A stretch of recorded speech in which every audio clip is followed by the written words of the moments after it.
You ask Tiger to solve. This deals with linear equations with one unknown.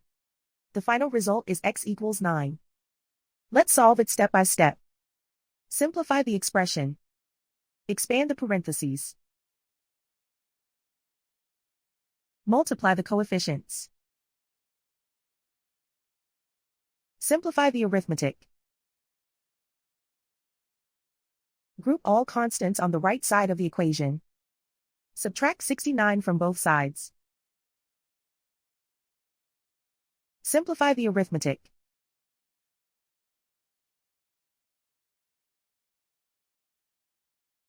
Isolate the x. Divide both sides by -18. Cancel out the negatives. Simplify the fraction. Cancel out the negatives. Find the greatest common factor of the numerator and denominator. Factor out and cancel the greatest common factor. And so the final result is x equals 9.